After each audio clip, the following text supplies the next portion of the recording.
혹시 우리 말씀 읽기 전에 한 주 동안 지내시면서 체험하신 하나님 나누시기 원하신 분들 나오셔서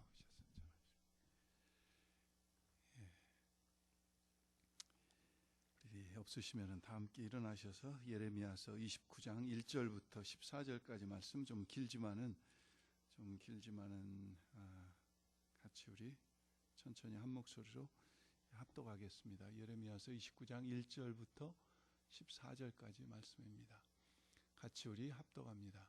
선지자 예레미야가 예루살렘에서 이 같은 편지를 느부갓네살이 예루살렘에서 바벨론으로 옮겨간 포로 중 남아있는 장로들과 제사장들과 선지자들과 모든 백성에게 보내었는데, 때는 여고니아 왕과 국모와 환관들과 및 유다와 예루살렘 방백들과 목공들과 철공들이 예루살렘에서 떠난 후라.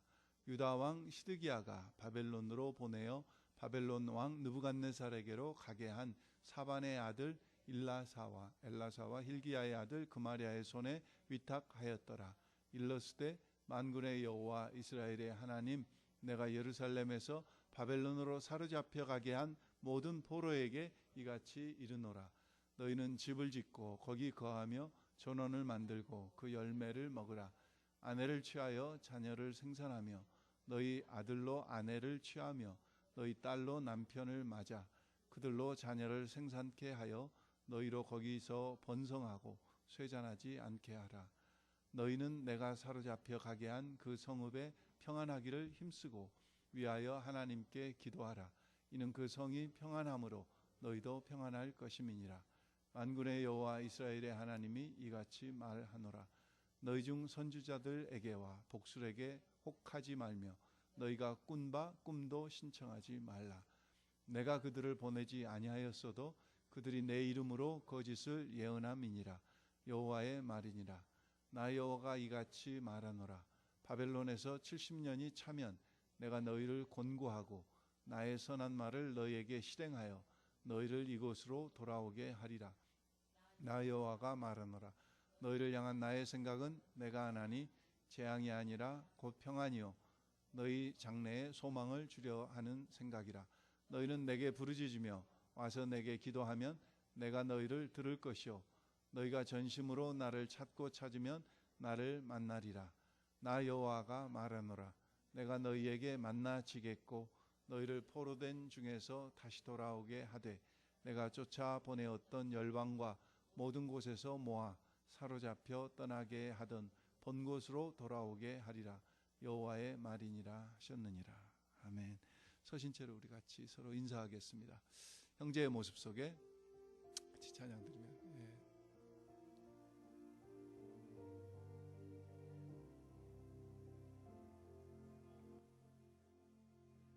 형제의 모습 속에 보이는 하나님 형상 아름다워라. 존귀한 주의 자녀 됐으니 사랑하며 섬기리.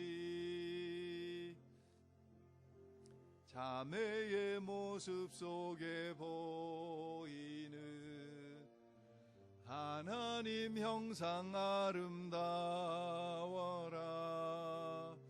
존귀한 주의 자녀 됐으니 사랑하며 섬기리.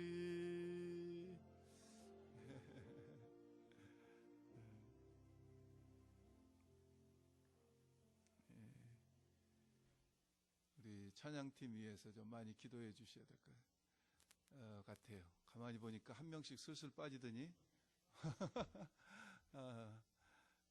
사람이 반 이하로 줄었어요. 찬양팀들 위해서 좀 같이 기도하시면 좋겠어요. 저는 몇 년마다 한 번씩 하나님의 은혜인지 축복인지 잘 모르겠지만 하여간 가끔 딥시 피싱을 갈 때가 있습니다. 내가 피싱을 그렇게 제가 좋아한 건 아니고요. occasionally 또 누가 가자고 하거나 또 그런 기회가 돼서 이제 가면은 한 30여 명 이렇게 같은 보트 보트에 타가지고 한 2시간 나가서 한 2시간 반 나가서 한 2시간 피싱하고 또 한 2시간 반 돌아오고 그래요. 어제도 그런 기회가 있어서 나갔는데 피싱을 나가서 할 때 좀 그런 걸 느낍니다. 몇 가지 느낀 것들이 있는데, 첫째는 같은 배에 타서 같이 줄을 다 내려도 옆에 사람은 잡는데 나는 못 잡고, 같은 그 바다 밑에다가 줄을 내리는데도 그럴 때가 있더라고요. 오래전에 이 어메리칸 리버에 연어 처리돼 가지고 연어 낚시하러 한번 갔었어요, 목사님들이랑. 근데 사람들이 강둑에 거의 이 숄더 투 숄더로 이렇게 팍팍하게 섰는데, 저희 낚시 던지는 데는 한 마리도 안 걸리는 거예요, 몇 시간 동안. 근데 옆에 있는 사람은 계속 건져 올리는 거예요. 누군가 봤더니 월남 분들이 그렇게 고기를 잘 잡는 거예요. 같은 고기고 같은 물이고, 그래서 같은 데 던졌는데 못 잡는 거예요. 또 그 고기를 잡으러 가면은 고기 종류에 따라서 리밋이 있습니다. 그래서 링카드 같은 것은 사이즈가 있고, 그 다음에 1인당 10마리 이상 잡으면 안 돼요. 제가 그런 적이 없는데 어제도 가가지고 한 30분 만에 10마리를 다 잡은 거예요. 그러면은 이제 그 다음부터는 내가 잡을 필요가 없어요. 잡아도 이거 내 것이 아니에요. 놔주든지 다른 사람을 줘야 돼요. 그런데도 막 계속 열심히 잡고 있더라고요. 그러다가 스스로 내 모습을 보면서 좀 우스웠어요. 내가 지금 뭘 하고 있지? 그러니까 잡아가지고 이제 그 다음부터는 고르는 거예요. 잡힌 놈하고 잡은 놈하고 어떤 놈이 더 큰가. 그래서 적은 놈은 놔주고 큰 놈은 거기다 놓고, 그러면서 내가 모르고 있는 거지. 그러다가 이제 그것도 좀 심심해가지고 나중에 이제 계속 잡히니까 다른 사람들 10마리 못 잡은 사람들한테 당신 가질라냐고 이렇게 나눠줬어요. 나중에 제 자신을 돌아보면서 저도 옆에 사람이 안 보여요. 고기만. 더 큰 걸 잡아야지. 목사가 욕심이 없을 것 같지만은 상당히 욕심이 많더라고요. 그래서 결국은 내가 10마리 잡아봤자 다른 사람 나눠주게 될 건데, 그 중에서도 큰 놈을 나눠주는 게 아니라 작은 놈 나눠주는. 사람이 참 얼마나 간사한지요. 내 자신도 내 모습을 때때로 보면서 못 받아들일 때, 힘들 때 있어요. 근데 그런 것은 약과예요. 오늘 본문에 보면은 이스라엘 사람들은 자신들이 나라가 망했다, 포로로 잡혀갔다, 도저히 받아들일 수가 없는 거예요. 어떻게 이런 일이 일어날 수 있는가? 하나님, 야훼가 우리의 하나님이신데, 야훼가 지다니, 야훼가 우리를 외면하시다니, 도저히 받아들이기 힘든 상황에 처해 있을 때 어떻게 해야 되는가 하는 것을 오늘 예레미야서 29장에서는 말씀하고 계셔요. 예레미야 29장 그러면 여러분들 우리가 읽었지요. 1절부터 길지만은 14절까지 읽었는데 11절부터 14절까지 말씀은 다 우리 잘 아는 말씀이에요. 대부분 11절부터 14절까지만 설교해요. 하나님의 말씀이 굉장히 오용되어지고 있는 부분입니다. 여러분 욥기 8장 7절 말씀 잘 아시죠? 욥기 8장 7절 말씀, 그 사실은 찾을 필요도 없이 다 암송하시는 구절일 거예요. 하도 좋아하는 말씀이니까. 그리고 믿지 않은 사람들도 너무 잘 아는 말씀이니까. 8장 7절이 어떻게 시작되죠? 내 시작은 미약하였으나 내 나중은 심히 창대하게 되리라. 이 말씀 너무 좋아요. 액자에다 걸어놓고 가게 오픈할 때마다 이 말씀 갖다가 선물로 줍니다. 5절, 6절이 빠진 욥기 8장 7절은 그것은 사기입니다. 예레미야서 29장 1절부터 10절이 빠진 11절부터 14절은 사기입니다. 하나님의 말씀을 우리가 들을 때 내가 편한 말씀, 내가 원하는 말씀, 여러분 욥기 8장 보세요. 8장 우리가 본문 보기 전에 예레미야 29장 보기 전에 8장 볼까요? 우리가 아까 읽었어요. 8장 7절. 내 시작은 미야가 있으나 내 나중은 심히 창대하리라. 그러나 그 앞에 7절 전에 5절 6절에 뭐라고 그랬습니까? 내가 만일 하나님을 부지런히 구하며 전능하신 이에게 빌고 구하고 빌고 그 다음에 또 청결하고 정직하면 정녕 너를 돌아보시고 내 의로운 집에서 형통하게 하실 것이라. 구하고 찾는 거 그것은 빼고, 내가 정직하고 청결하게 사는 거 그건 빼고, 우리는 무엇만 원해요? 창대케 되는 것만 원해요. 예레미야서 29장으로 돌아와서 1절부터 10절까지는 빼고 우리는 11절 너희를 향한, 우리를 향한 하나님의 생각, 소망과 평강 그것만 원해요. 기도를 드리면은 응답해 주시겠다고 하는 그것만 원해요. 우리는 너무 신앙생활을 하면서도 이기적으로 자기 중심적으로 할 때 하나님의 말씀을 도용하고 오용하고 오해하고 이런 것들로부터 벗어나서 우리는 하나님의 말씀 전체를 봐야 돼요. 정직해야 돼요. 내가 정직하지 않고 내가 청결하지 않고 내가 하나님을 구하지 않는데 그 나중에 무조건 창대하게 됩니까? 오늘 1절부터 10절까지 말씀이 없는데 11절부터 14절까지만 잘 될 겁니다. 좋은 일이 있을 겁니다. 평안이 있을 겁니다. 건강할 겁니다. 이것은 사기입니다. 이건 사기입니다. 하나님의 말씀을 가지고 우리는 사기치면 안 돼요. 하나님의 말씀이 뭐라고 하고 있는지, 말씀하고 계시는지 분명하게 이야기해야 돼요. 예레미야 이 당시에도 지금 예레미야가 편지를 쓸 수밖에 없는 상황이 벌어졌어요. 주전 597년에 만여 명이나 더 되는 이스라엘의 지도자들과 각 분야에서 리더들이 포로로 잡혀갔습니다. 큰 충격이었습니다. 받아들이기 힘든 상황입니다. 우리가 전쟁에서 지다니, 우리가 포로로 잡혀가다니, 말이 안 되는 소리. 혼란하고 혼돈스럽고 아주 그냥 이스라엘 백성들이, 그런데 지금 이스라엘 백성들이 원하는 건 뭡니까? 빨리 포로에서 풀려서, 바벨론이 망하고 포로에서 풀려서 예루살렘으로 돌아가는 거예요. 우리의 기도 제목은 뭡니까? 빨리 내가 병에서 나아서 내가 건강해지는 거예요. 내가 빨리 돈 벌어서 부자 되는 거예요. 우리 자녀들이 잘 돼서 좋은 학교 가서 잘 되는 거예요. 우리는 하나님 앞에 기도 제목이 너무 분명해요. 그런 그들에게 거짓 선지자들이 속삭입니다. 그래, 너희들 돌아갈 거야. 저 바벨론은 금방 망할 거야. 지금 바벨론 포로로 잡혀간 지 겨우 1년, 2년 지났 이때입니다.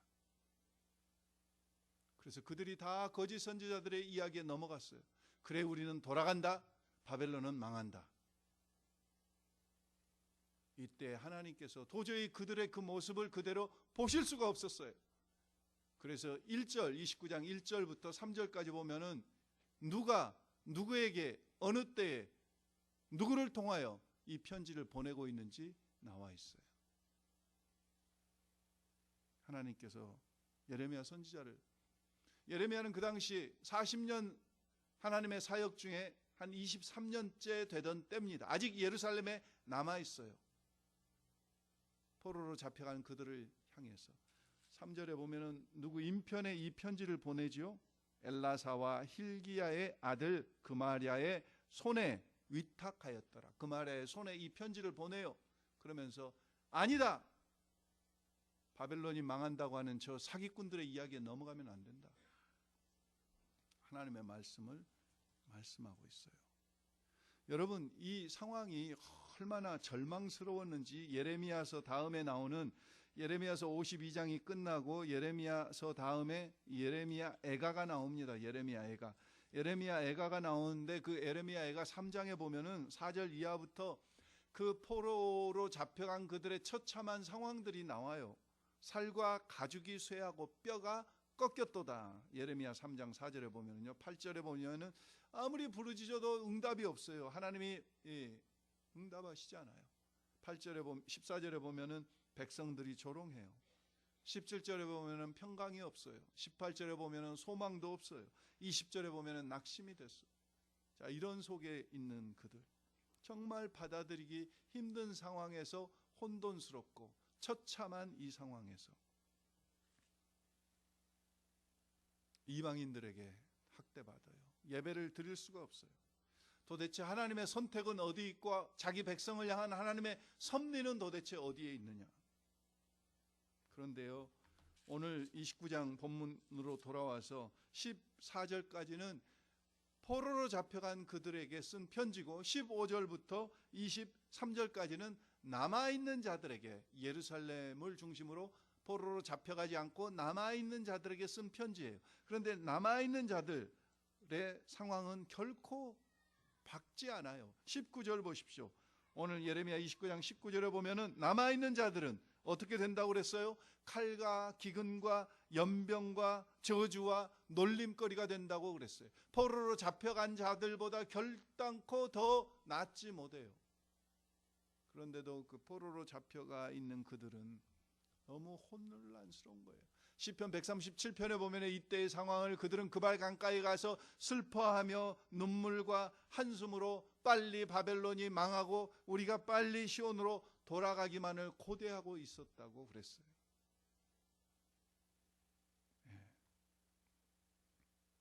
아까도 말씀드렸지만 그때 거짓 선지자들이 나타나서 마저 그렇게 될 거야, 그래야 하나님이지, 잘 될 거야, 좋은 일이 있을 거야.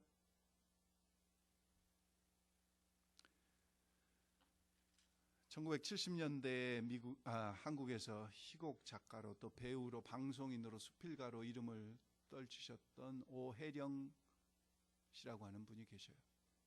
1965년도에 연세대학교 영문과를 졸업했으니까 여러분들이 나이를 대략 짐작하실 겁니다. 이 오혜령 씨가 문단에 등단해서 한참 유명해지고 잘 나갈 때 30대 나이에 갑자기 1978년 3월 26일 이분에게 위암과 임파선이 동시에 발병됩니다. 그리고 의사는 시한부를 선고합니다. 앞으로 3개월 못 넘깁니다. 극심한 통증에 견딜 수가 없습니다. 요즘에 임파선 암이 아무것도 아니지만 1978년이면 지금부터 한 40년 전입니다. 그러면서 이 오혜령 씨는 계속해서 하나님 앞에 울부짖습니다. 도대체 왜 나에게 이런 질병이 갑자기 이 30대 나이에 발병됐는지 하나님 좀 말씀해. 그 이유를 알기 전까지는 제가 죽을 수가 없어요. 하나님 앞에 막 간절히 몸부림을 쳐요. 그때 이 오혜령 씨를 사랑해서 일주일에 한 번씩 매주 꽃을 보내주는 사람이 있었어요. 어느 날 이분이 그날따라 쪽지와 함께 또 백합 50송이를 또 보내준 거예요. 저 꽃을 받아들고 이 오혜령 작가는 꽃을 바라보면서 이 꽃이 나에게 무슨 의미가 있을까? 하나님, 저는 죽어가는데 저 꽃이 나에게 무슨 의미가 있습니까? 내가 왜 죽어야 되는지 도대체 좀 말씀 좀 해주세요 하고 속으로 무건의 기도를 계속, 저는 하나님의 뜻을 알기 전까지는 죽을 수가 없어요 하고 계속 무건으로 부르짖는데, 꽃을 바라보고 어느 정도 있는데 갑자기 누군가 자기 뒤에서 목을 확 낚아채는 강한 힘을 느끼면서 갑자기 방바닥에 둥그러집니다. 방바닥에 나동그라지고 나서 하나님, 왜 나입니까? 왜 나에게 이럴 수가 있습니까? 하고 하나님 앞에 도전했던 자신의 죄들이 생각나기 시작하면서 그 꽃을 바라보다가 이 오혜령 씨가 통곡의 회개를 시작합니다. 근데 그 통곡의 회개가 그걸로 끝난 게 아니라 화선지를 갖다가 붓을 가지고 자기의 잘못된 것들을 계속 써내려가기 시작합니다. 회개하는 마음으로 불도 안 켜고 양초를 켜놓고 화선지에다가 붓으로 자기의 잘못들을 써내려가기 시작하는데 그 큰 초들이 수십 개가 없어질 정도로 계속해서 회개하며 기도하며 눈물로 몇 개월을 보냅니다. 어떨 때는 쓰다가 기도하고 기도하다가 예배하고 또 예배하다가 쓰고 혼자서 방에서 그렇게 하던 중 한 6개월이 3개월밖에 살지 못하다는 사람이 6개월이 넘어갔는데 어느 날 갑자기 몸이 춥다는 느낌이 듭니다. 그래서 이불을 당겨서 담요를 둘러 쓰면서 이렇게 몸을 만지는데 만져져야 될 암 덩어리가 만져지지 않는 겁니다.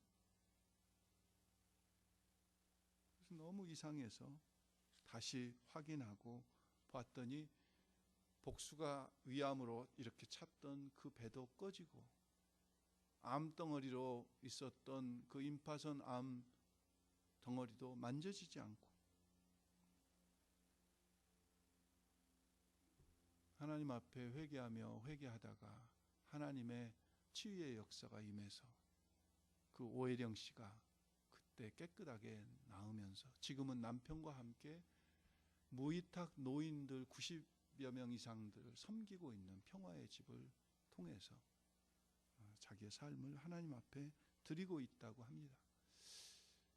우리는 재난을 당할 때 제가 늘 말씀드리지만은 하나님께서 우리에게 재난을 허락하실 때는 세 가지 이유가 있는 것 같아요. 첫째는 우리가 회개하라고.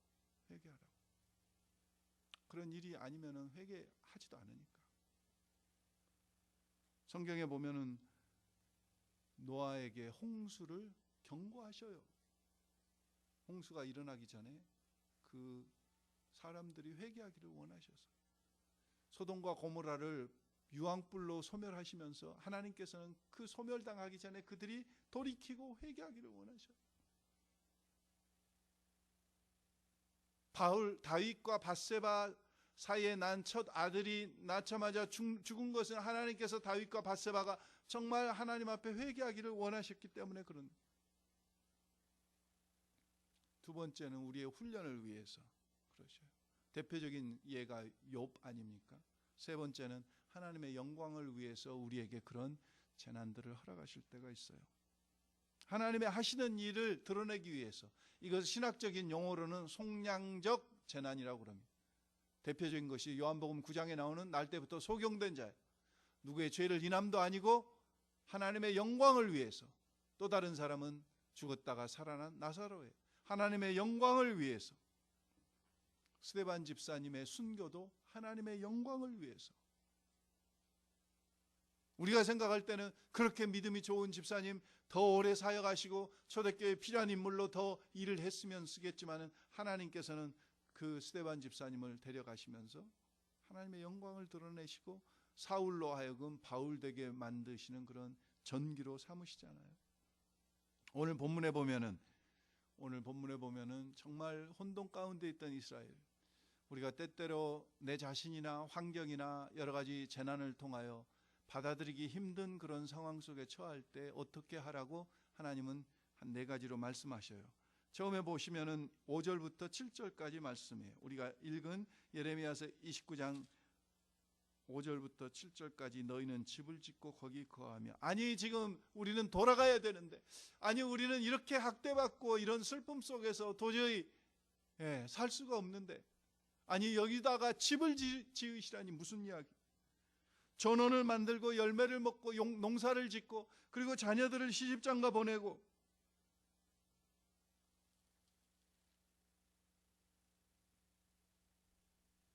그리고 더 나아가서 7절에 보니까 바벨론을 위해서 축복하라는 말씀이 도대체 이게 무슨 말씀이냐.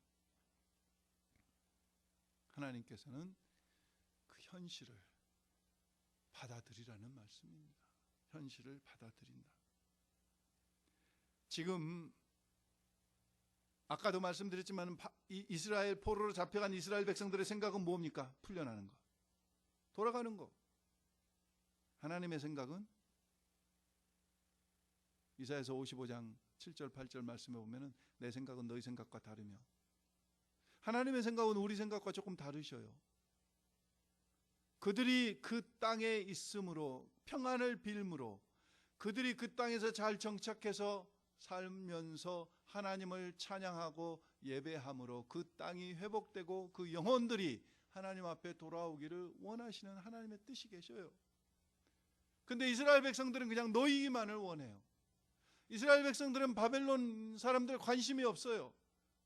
너무 자기중심적인 신앙생활을 하고 있지 않습니까? 우리도 하나님 앞에 때때로 우리 문제 해결하면 끝이에요. 하나님의 영광 나타나는 거 두 번째고요. 내 기도 응답 좀 됐으면 좋겠어요. 하나님 빨리 돌아갔으면 좋겠어요. 그런데 하나님은 뜬금없이 어떨 때 1년 2년 지나는 것도 지금 죽을 지경인데 이스라엘 백성 포로들이 아니 거기다 집을 짓고 계속 살으라고요? 하나님께서는 바벨론도 구원받아야 될 백성으로 하나님의 피조물로 하나님께서는 바라보시는데 이스라엘 백성들은 바벨론은 안 보이는 거예요. 나밖에 안 보여요. 그래서 하나님이 집을 짓고 정착하고 저들에게 평안을 빌라. 저들의 평안함으로 인하여 너희에게도 평안을 말씀하고 계시잖아요. 우리는 나의 때, 나의 일정대로 하나님을 막 움직이려고 그래요. 하나님 지금 들으셔야 돼요. 하나님이 이때까지는 해주셔야 돼요.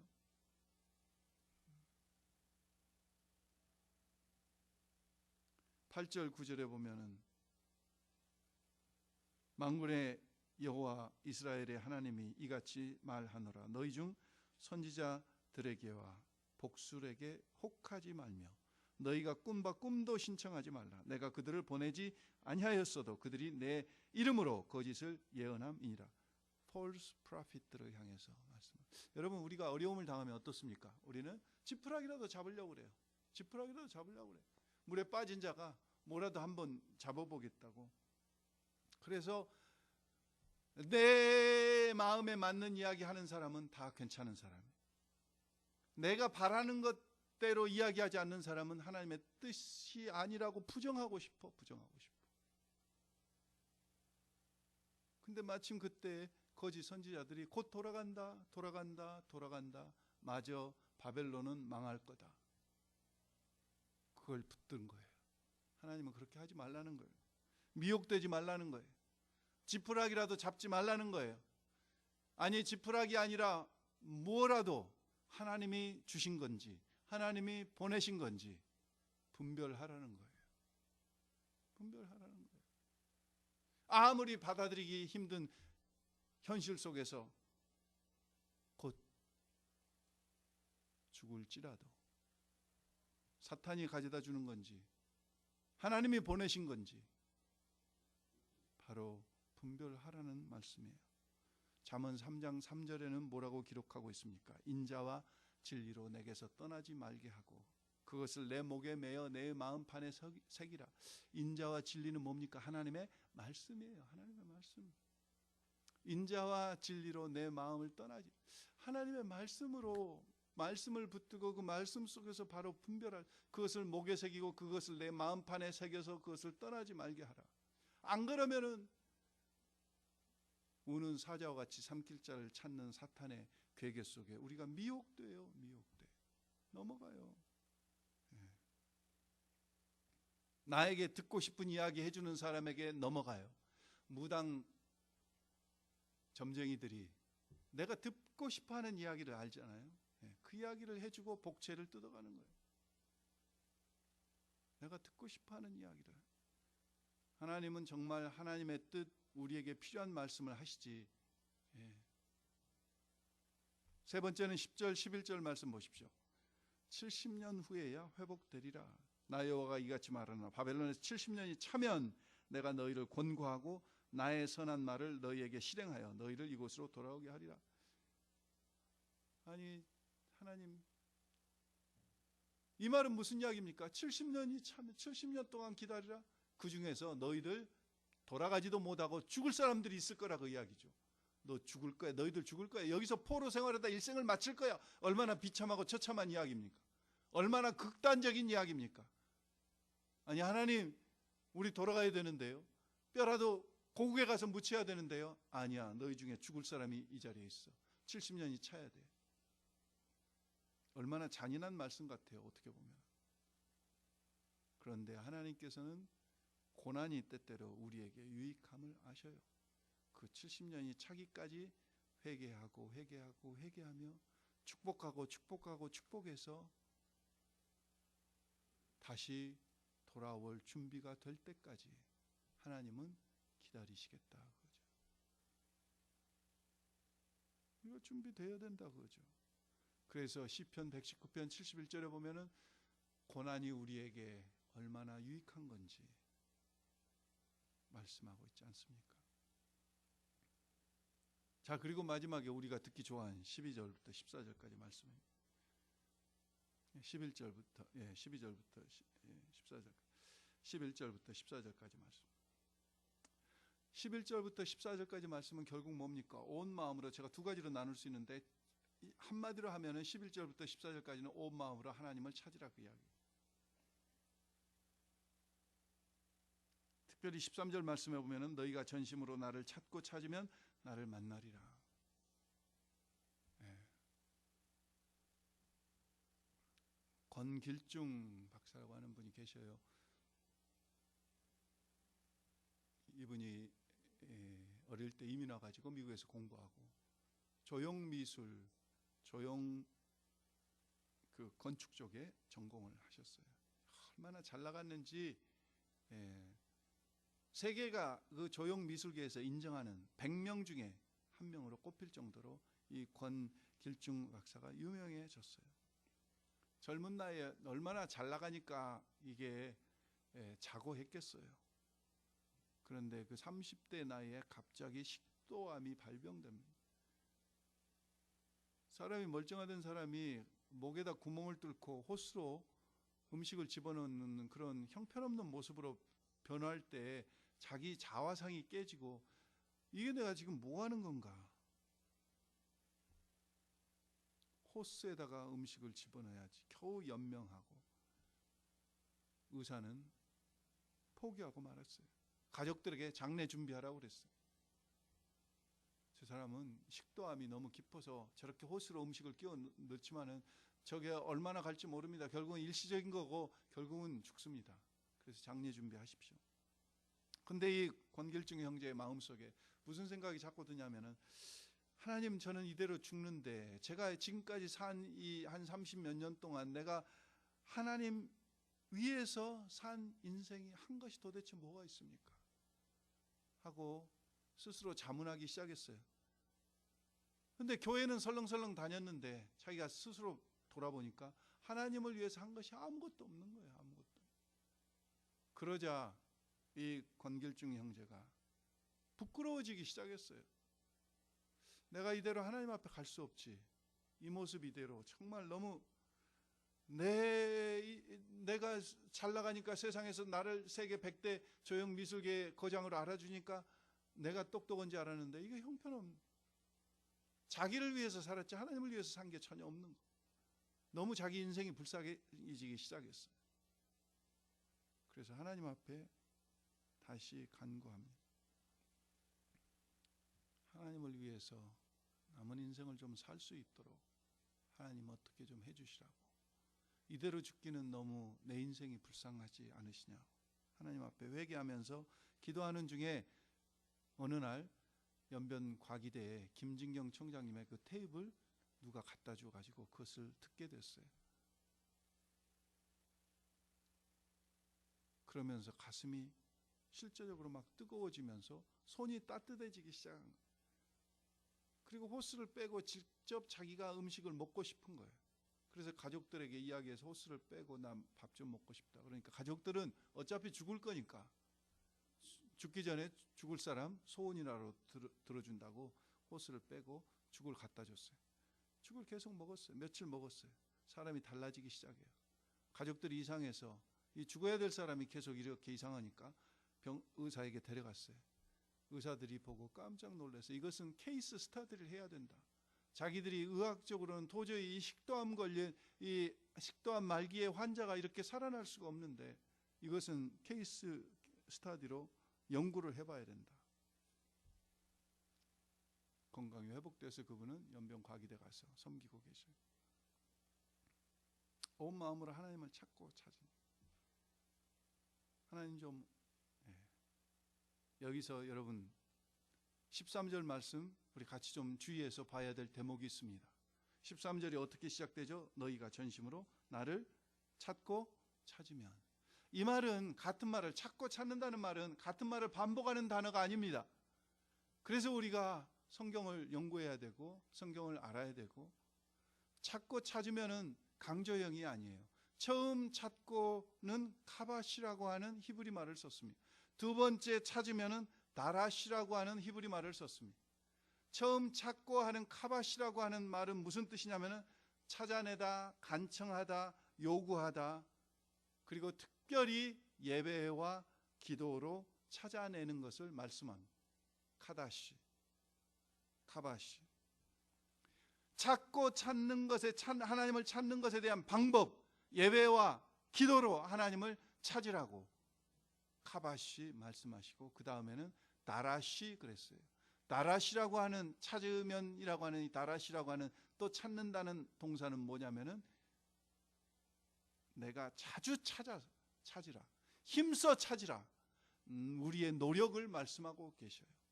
첫 번째 카바시는 찾는 방향, 두 번째 하라시는 찾는 데 필요한 우리의 노력을 말씀하고 있어요.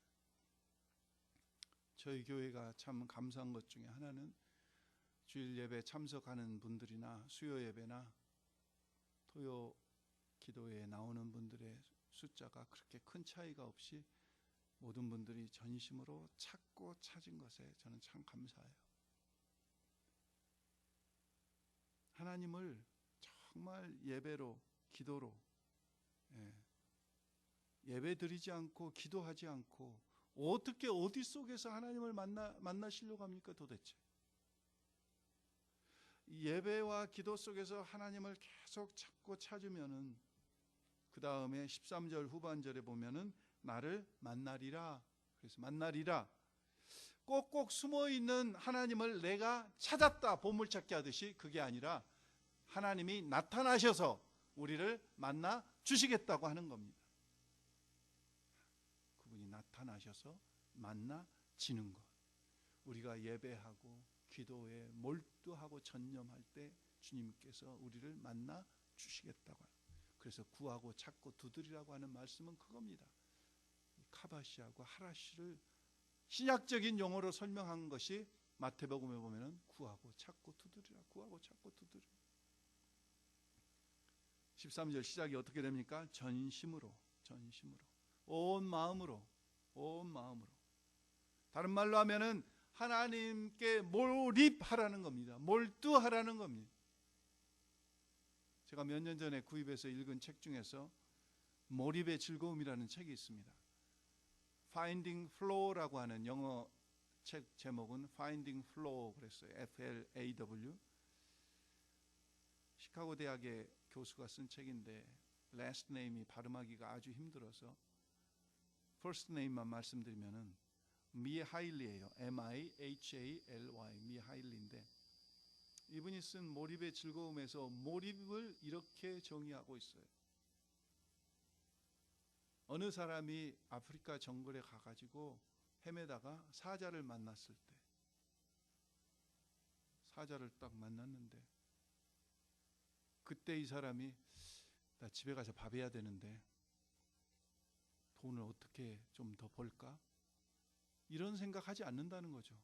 사자를 딱 만났을 때 지금 무슨 생각하겠어요? 내가 저 사자를 어떻게 안 먹히고 살아갈까?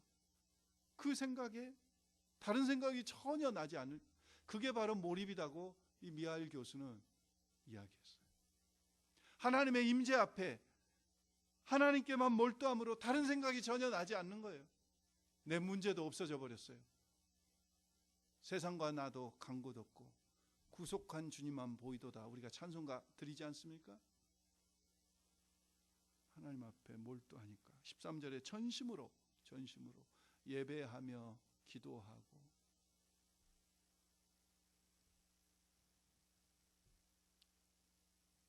하나님 앞에 나올 때 하나님께서 나타나 주시겠다고 약속하셨어요.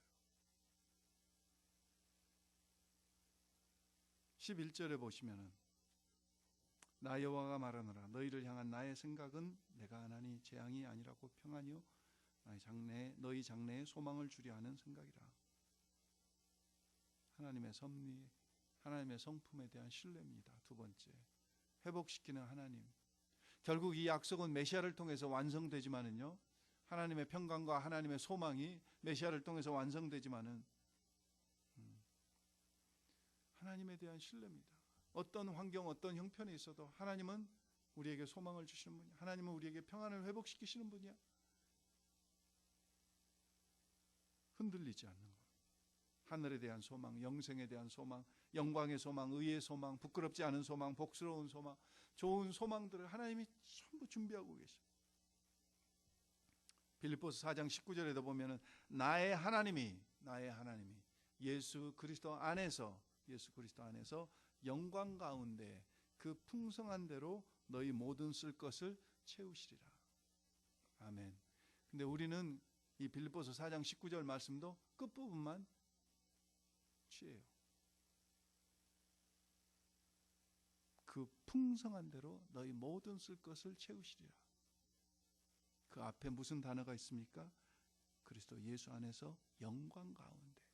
하나님의 그리스도 예수 안에서 하나님의 영광을 바라보며 나아갈 때, 하나님의 영광을 사모하며 나갈 때 하나님께서 필요한 것을 공급하신다.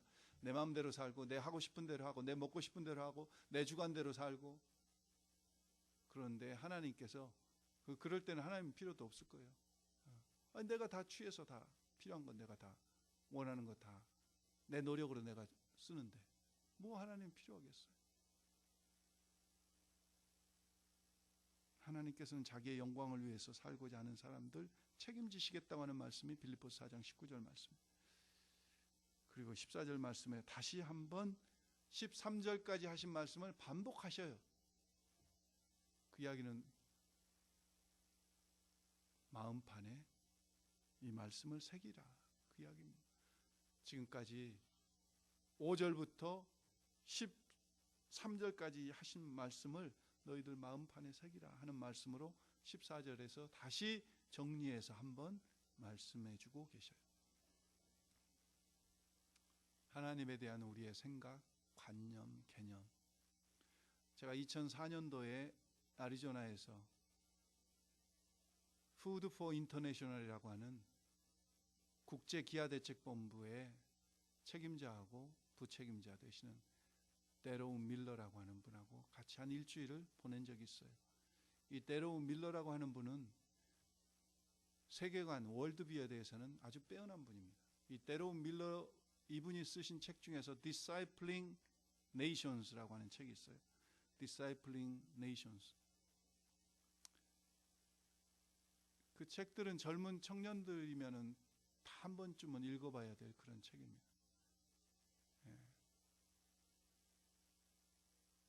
그 책에서 그분은 그런 이야기를 했어요. 가난한 나라는 가난한 대로 이유가 있고 부자 나라는 부자 나라대로 이유가 있다. 그리고 그분이 데로운 밀러가 결론을 내리셨어요. 그 이유는 뭐냐면은 바로 세계관, 생각의 차이다. 가난이 대물림에서 계속 내려온 것은 우리는 가난해야 된다고 하는 구걸의 영과 가난의 족쇄에 매여 있는 그 잘못된 생각. 오늘 우리가 신앙생활을 하면서도요, 하나님을 내 생각으로 제한해버리고 하나님을 내 생각대로 묶어버리고 하나님을 이런 하나님이라고 우리가 도장 찍듯이 어떤 생각에 가둬버릴 때 하나님께서는 그것을 믿음으로 보셔서 그 분량만큼만 우리에게 허락을 하시지, 하나님의 능력을, 우리의 생각, 하나님은 어떤 분이신가. 마지막으로 제프 핸더슨 이야기, 제가 언젠가도 한번 드린 기억이 나지만 제프 핸더슨 이야기를 한번 하고 마칩니다. 제프 핸더슨은 라스베가스의 벨라지오라고 하는 유명한 호텔에 최초의 흑인 주방장이 된 흑인입니다. 이 제프 핸더슨은 어린 티네이저 시절에 마약을 팔고 주고받고 하다가 붙들려 가지고 10대 후반 때 19년 7개월의 형을 받습니다. 그리고 감옥에 갔어요. 감옥에 가서 하는 일이 마당 청소인데, 마약 팔다가 온 이 제프가 무슨 그 교도소에서 하는 그 마당 청소가 즐겁겠어요. 하는 둥 마는 둥 빗자루를 들고 있는지 빗자루가 제프를 들고 있는지 모르도록 그렇게 하다가 그것마저도 쫓겨났어요. 너 안 되겠다. 너 마당 청소하지 말고 너는 그 주방으로 가라. 그래가지고 주방으로 쫓겨나가지고 매일 1,500명 죄수들의 세끼 식사 식기를 디시워싱 하는 것을 봤었어요. 그 속에서 제프는 그 고통 가운데서 하나님의 은혜로 복음을 전해 듣게 되고 하나님을 만납니다. 그리고 그 감옥 안에서 어떻게 쿡을 하는지 눈여겨보기 시작하면서 디시워싱을 하면서 하나하나 요리들을 배워나가기 시작해요. 그리고 그가 10년 만기돼서 출소해가지고 19년 7개월 만기인데 10년에 조기 이제 뭐라 그럽니까? 그거 보고 보호 관찰로 일찍 나와가지고 학원에 다니기 시작하면서 요리를 배워요. 그래가지고 그가 드디어 하나님의 회복시키심 속에 라스베가스에서 제일 큰 호텔 중에 하나인 벨라지오 호텔의 수석 주방장이 돼요. 그리고 그는 책을 썼습니다. Impossible is nothing, 그런 책을 썼어요. 그런 타이틀로. 하나님 안에서는 불가능이란 없다. 하나님이 회복시키시고 하나님이 세우실 때 흑인인 나도, 죄수인 나도, 마약 중독자였던 나도 하나님이 이렇게 역사하신다. 그것을 간증으로 썼어요. 오늘 이스라엘 백성들 포로로 잡혀가서 전혀 소망이 없습니다. 받아들일 수 없어요. 자존심 상하는 일이에요. 개와 같이 여기는 이방인들에게 포로로 잡혀가서 이런 수모와 핍박을 당하다니. 하나님에 대해서 혼돈스러운 그런 상황이에요. 하나님께서 오늘 예레미야 선지자를 통해서 이 편지를 보내시면서 말씀하세요. 오늘 이런 말씀들을 기억하면서 우리의 삶 속에 때때로 받아들이기 힘든 형편과 일들을 만날 때마다 내 중심적으로 우리가 어떤 기도 제목을 설정해 놓지 않고 하나님의 영광을 바라보면서 다소 그 기간이 길어지든 짧아지든 그것에 상관없이 정말 하나님을 찾고 찾으며 하나님께 몰두해서 예배와 기도로 하나님 앞에 몰두해 나감으로 아까 말씀드렸던 두 사람이 기적과 같은, 다 암 말기로 죽을 병에 걸린 사람들이지만 기적과 같은, 세상 사람들이 다 인정할 수밖에 없는 하나님의 기적으로 회복되었듯이 그런 회복의 역사들이 오늘 우리 교회 안에 늘 충만할 수 있기를 주의 이름으로 축원합니다. 기도하겠습니다. 살아계신 아버지 하나님 감사드립니다. 정말 저희는 이 세상을 살아가면서 매일매일 받아들이기 힘든 그런 형편들을 만납니다. 그 속에서 우리가 어떻게 살아야 될지 혼란스럽고 하나님에 대한 믿음이 흔들릴 때도 있고 넘어질 때도 있고 실족할 때도 있지만 다시 한번 오늘 거짓 선지자들에게 미혹되어 있는 이스라엘의 포로들을 외면치 아니하시고 예레미야 선지자를 사용하셔서 이 편지를 보내게 하시고 그들을 경성하셨듯이 저희들을 깨우치시고 새롭게 하셔서 하나님께 몰두함으로 하나님이 드러나고 하나님이 만나주시고 하나님이 만나주시는 가운데 우리의 문제들이 해결되는 그런 기적들이 끊임없이 일어나도록 사랑하는 성도들의 삶 속에 하나님 역사해 주시기를 원합니다. 오늘 우리에게 하나님을 제한하지 않게 하시고 내가 원하는, 내가 듣고 싶어하는, 내가 듣기 원하는 그런 것들에게만 매여 있는 그런 삶이 되지 않도록 아버지 하나님 저희를 붙들어 주시옵소서. 오늘 또 부족한 저희들의 삶을 통하여 기적을 이루어 가시는 하나님을 찬양합니다. 회복과 평안과 소망을 명령하신 하나님을 찬양합니다. 하나님께서 반드시 회복시키실 것을 믿습니다. 하나님께서 반드시 이루어 가실 것을 믿습니다. 그러한 하나님을 찬양하며 이 모든 말씀을 예수님의 이름으로 간절히 기도했습니다. 아멘.